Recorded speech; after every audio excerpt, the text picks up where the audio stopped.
Oke teman, selamat sore. Assalamualaikum warahmatullahi wabarakatuh. Masih bersama Warno-Warno di sini. Untuk kali ini saya akan berbagi pengalaman saya. Ya, mudah-mudahan ini nanti pengalaman saya ini nanti bermanfaat untuk teman-teman semua. Seperti biasanya, untuk video kali ini masih membahas yaitu tentang tanaman porang. Nah, untuk tanaman porang ini untuk seperti yang di belakang saya, ini sudah waktunya memberi pupuk ya teman ya. Sudah waktunya memberi pupuk. Nah, apa saja pupuknya, kemudian langkah apa yang dilakukan sebelum kita memupuk. Jadi ikuti terus videonya. Buat teman-teman yang baru saja bergabung, selamat bergabung. Jangan lupa untuk like, subscribe, dan juga komen, supaya kita semua bisa sharing atau bertukar pengalaman tentang tanaman porang. Oke teman, ikuti videonya sampai habis.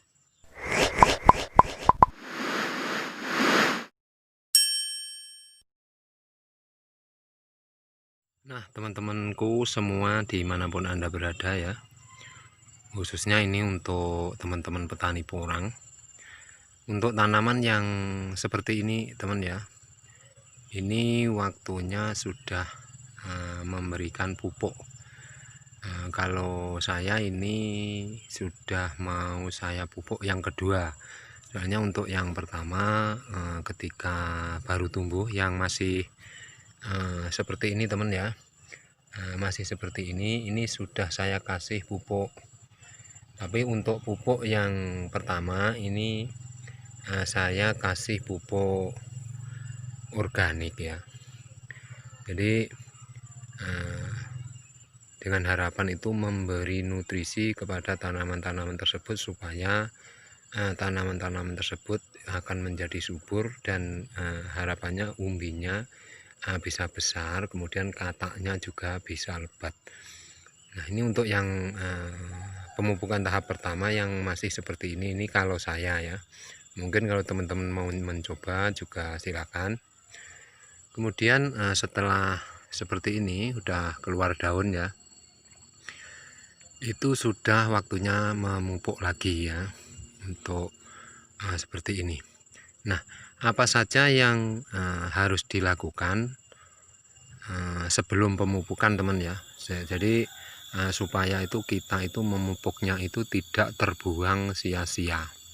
Nah untuk langkah sebelum pemupukan itu usahakan untuk di sekitar batang ya, kalau bisa ini semua ya, semua.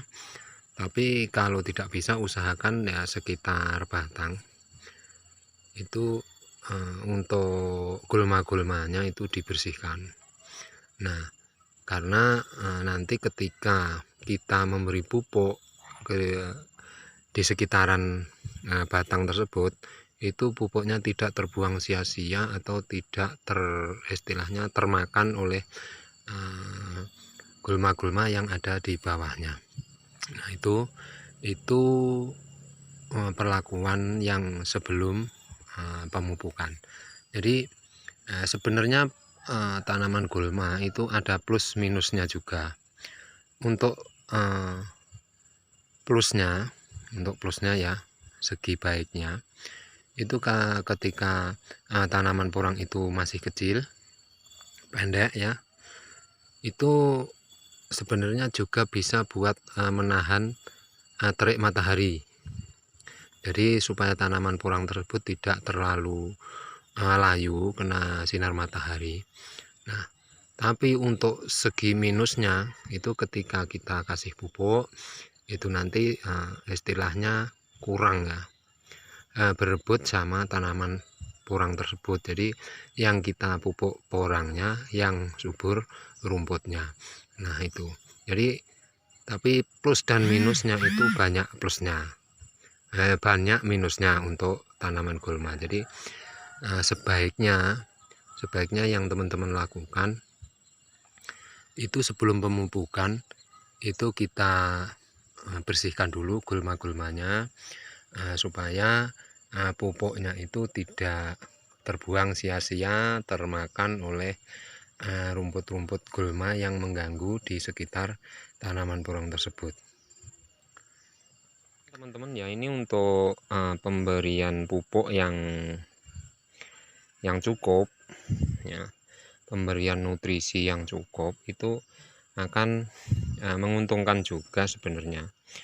Tapi kalau terlalu banyak, kita harus bisa memprediksi antara untung dan ruginya bagi petani. Nah, kalau pupuknya itu banyak, ini katak-katak yang akan tumbuh ini juga bisa membesar, lebih besar dan lebih banyak. Dan ini nanti untuk batang yang maksudnya untuk tunas yang pertama. Nah, nanti ketika tumbuh lagi tunas yang kedua, kalau pupuknya itu banyak, itu nanti untuk tunas yang kedua ini justru akan bisa lebih besar. Itu untuk tanaman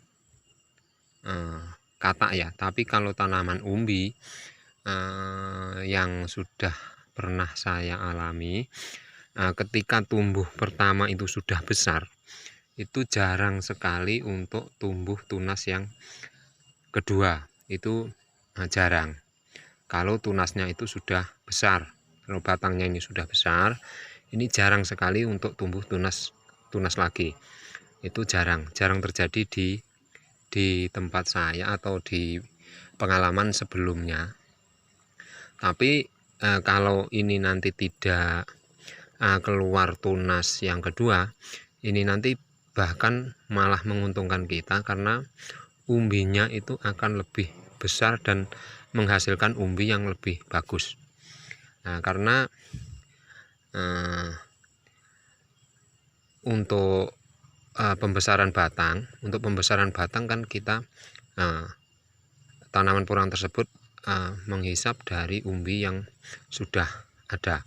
Nah, kalau ini nanti batangnya sudah besar, sudah tua, terus kemudian tidak keluar tunas yang baru, justru kan bisa menjadi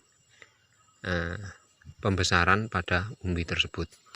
Itu kira-kira seperti itu, seperti pengalaman-pengalaman yang sudah saya lewati yang di musim-musim yang kemarin.